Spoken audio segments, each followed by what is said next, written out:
नमस्कार, आप देख रहे हैं गीतांश टीवी। प्रस्तुत हैं समाचार। गढ़वा से विकास कुमार की रिपोर्ट। गढ़वा जिला समाहरणालय गेट के समक्ष बाल श्रमिक विद्यालय शिक्षक एवं शिक्षकेतर संघ गढ़वा के बैनर तले आज तीसरे दिन अपनी न्यायोचित मांग को लेकर के धरने पर बैठे हुए हैं। मौके पर बाल विकास परियोजना समिति के प्रेमचंद राम ने कहा कि हम सभी को धरना पर बैठने का कारण राज्य एवं केंद्र सरकार, जिला प्रशासन एवं मंत्रालय का ध्यान आकृष्ट कराना है कि फरवरी 2017 से मार्च 2021 तक बाल श्रमिक परियोजना कर्मियों का बकाया मानदेय व गढ़वा जिले में संचालित राष्ट्रीय बाल श्रमिक परियोजना कर्मियों का सेवा के आधार पर 2021 में शिक्षा विभाग में योग्यता अनुसार समायोजन किया जाए। उपायुक्त अध्यक्ष बाल विकास परियोजना समिति गढ़वा से हम सभी बाल श्रमिक विद्यालय शिक्षक कर्मी एवं परियोजना कर्मी फोन एवं पत्राचार के माध्यम से श्रम रोजगार मंत्रालय, भारत सरकार तथा राज्य सरकार से संपर्क कर दोनों मांगों को एक सप्ताह के अंदर पूर्ति करने का कार्य करें, नहीं तो हमारी मांगे पूरी नहीं की गई तो हम बातें होकर के धरना कार्यक्रम अनिश्चितकालीन करेंगे। हम सभी परियोजना कार्यालय में 2 तथा बाल श्रमिक विद्यालय में 105 कर्मी कार्यरत हैं। हम सभी को मानदेय नहीं मिलने के कारण भुखमरी की कगार पर आ गए।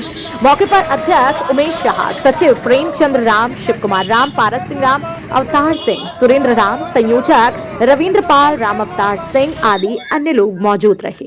सबसे पहले मैं अपना परिचय देना चाहेंगे। मेरा नाम प्रेमचंद्र राम हुआ।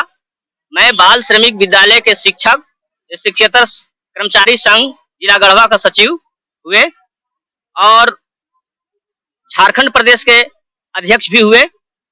All India NCLP staff association का मैं केंद्रीय मेंबर भी हूं। आज हमारे इस धरना कार्यक्रम में पत्रकार बंधु के रूप में और मीडिया कर्मी के रूप में, चैनल को प्रसार करने के रूप में आज हमारे धरना कार्यक्रम में आए हुए हैं। हम सभी अपने ओर से और बाल श्रमिक शिक्षक कर्मचारी साथियों की ओर से आपको बहुत बहुत बधाई और हार्दिक स्वागत है। मेरा मांग यह है कि गढ़वा जिला में हम लोग 109 कर्मचारी 1994 से समान विद्यालय की तरह कार्य कर रहे हैं। उधर समय समय पर हम लोगों को मानदेय मिलते रह गया, उसमें किसी प्रकार को कोई किंतु परंतु नहीं रहा। लेकिन फरवरी 2017 से कभी परियोजना निदेशक बदलते रह गए तो कभी DM बदलते रह गए। इस परिस्थिति से होने के कारण हम लोगों को समय से रिपोर्ट यहाँ से श्रम एवं रोजगार मंत्रालय भारत सरकार को नहीं प्रेषित हुआ, जिसके कारण 17 से लेके आवंटन बीच में नहीं आया पाया। फिर श्रम एवं रोजगार मंत्रालय भारत सरकार द्वारा 31/3/2021 को लेटर जारी किया झारखंड सरकार को और DM महोदय को कि स्टेट में कार्यरत बाल श्रमिक शिक्षक कर्मियों को जो भी बकाया मानदेय है उसको पूरी दस्तावेज भेजा जाए ताकि उन लोगों को समय पर मानदेय भुगतान कर दिया जाए। तो यहाँ से विद्यालय हमारे DM साहब जो विद्यालय को जांच कराना प्रारंभ कर दिए। विद्यालय जांच कराने के क्रम में उसमें समय कम से कम 6 से 7 महीना तक रह गया, विलम्ब हो गया। DSC साहब द्वारा पूर्ण रूप से हमारे 25 बाल श्रमिक विद्यालय को जांच करने के क्रम में सारे शिक्षक उपस्थित पाए गए। बच्चों लोग को मध्याह्न भोजन मिलते रह गया। अभी क्षतिपूर्ति हम लोग जो वितरण किया उसका भी मिला। सारा कुछ अप टू डेट करने के बाद जब सत्य पाए गए तो DC साहब यहाँ फाइल किए। DC साहब फाइल किए। हमारे यहाँ परियोजना निदेशक का सेवानिवृत्त हो गया था, जिनके चलते उपायुक्त DDC साहब हुए। DDC साहब जब फाइल उनके पास गया तो उन्होंने जांच पड़ताल करने में भी उनको कम से कम 15 से 20 दिन टाइम लगा दिए। फिर पुनः एक चिट्ठी आई कि 31/11/2022 को तक 30/11/2022 तक यदि आप बकाया आपका है तो उस बकाये से संबंधित आपका डॉक्यूमेंट भेजिए। DM साहब को उस पत्र में अर्जेंट लिखा हुआ था और उस पत्र के आलोक में 30/11/2022 के अंदर वह प्रतिवेदन देना था, जिसमें कि फाइल करने के क्रम में वह उपायुक्त महोदय ने विलम्ब हो गए। विलम्ब करने के कारण जो है वहां मंत्रालय जब गया मंत्रालय जाने के क्रम में वो बताया जा रहा है कि आपका जो टारगेट था वो जो है आगे अब यह है कि 31/3/2021 के बाद वो चिट्ठी आई थी कि समग्र शिक्षा अभियान में जो बच्चा बाल श्रमिक विद्यालय में अध्ययन है वो नजदीकी के विद्यालय में मर्ज किया जाए। तो मर्ज करने के बाद हम लोग को बीओ साहब डीएससी साहब कहे कि आप लोग का विद्यालय अब मर्ज हो रहा है, तो हम लोग को सारे शिक्षकों को खुशी आई कि चलिए भाई अब हम लोग एकांत में थे लेकिन शिक्षा विभाग में जुड़ रहे हैं। तो 1 जुलाई 2022 को सभी विद्यालय के अध्ययन बच्चों को समग्र शिक्षा अभियान में नजदीकी विद्यालय में मर्ज कर दिया गया। इसके बाद जब हम लोग बोले कि भाई हम लोग को मर्ज किया जाए, क्योंकि एनसीएलपी प्रोजेक्ट जब मर्ज हो गया, क्योंकि परियोजना ही मर्ज हो गया, तो परियोजना में मात्र 2 आदमी थे, एक बच्चा थे, एक टीचर थे।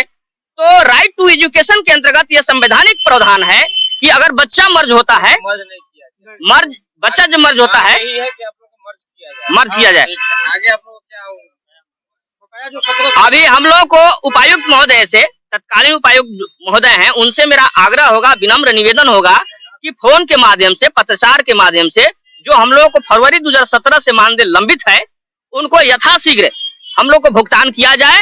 और हम लोग भुखमरी की स्थिति में आ चुके हैं और 31/3/2021 के बाद जो बच्चा का मर्ज करने की बात है, 1 जुलाई 2022 को बच्चा जो मर्ज किया गया है, इसके बाद हम लोग को शिक्षा विभाग में मर्ज किया जाए, क्योंकि हमारे शिक्षक जो है सरकार द्वारा ट्रेनिंग करा दिया गया है, इसलिए हमें भी समग्र शिक्षा अभियान में मर्ज किया जाए।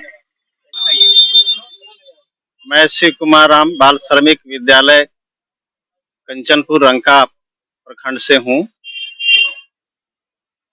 हम लोग 5 दिवसीय धरना पर 20 फरवरी से बैठे हुए हैं, जो 24 तक चलेगा।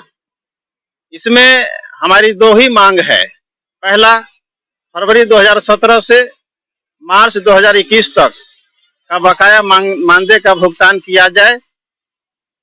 श्रीमान उपायुक्त महोदय से मेरा आग्रह है कि वे एनसीएलपी कार्यालय नई दिल्ली में अपना रिमाइंडर भेज करके, चाहे पत्राचार हो, मेल हो या फोन संपर्क हो, बातचीत करके वहां से आवंटन मंगाया जाए।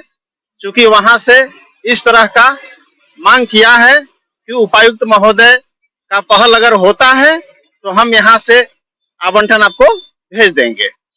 इसलिए पहला मांग है कि हम लोग का बकाया मानदेय का भुगतान किया जाए। दूसरा है कि मार्च 2021 से हम लोग को विद्यालय को बंद कर दिया है। बच्चों को समायोजन मर्ज कर दिया गया, बच्चों को बगल के विद्यालयों में हम लोग को छोड़ दिया गया। तो ये नियम है कि जहां बच्चे जाते हैं वहां शिक्षक को भी मर्ज किया जाता है। तो हम लोग के साथ दोहरी नीति क्यों अपनाई जा रही है? हम लोग को मर्ज किया जाए सरकारी विद्यालयों में, ये दूसरा हमारी मांग है। हम लोग 28 वर्षों से काम करते आ रहे हैं सामान्य विद्यालयों की तरह, मध्याह्न भोजन, और हम लोग चुनाव ड्यूटी में भी भाग लिया है। यही हमारी 2 मांगों के समर्थन में हम लोग धरना पर बैठे हुए हैं। Prabhat medical centre, an advanced cardiac centre near Kali Mandir, main road, Garhwa. Super speciality cardiology services, ECG, TMT 24 Holter monitoring, angiography and angioplasty, 2D, 3D echocardiography, ambulatory BP monitoring, ICD, CRT implantation, temporary and permanent pacemaker implantation. Dr. Kumar Pankaj Prabhat, MBBS, Gold Medalist, MD Medicine, DM Cardiology, Consultant Interventional Cardiologist. Dr. Ruby Prabhat, MBBS Honors, MD Biochemistry, Assistant Professor of Biochemistry, LCMCH. Contact number 6200136497.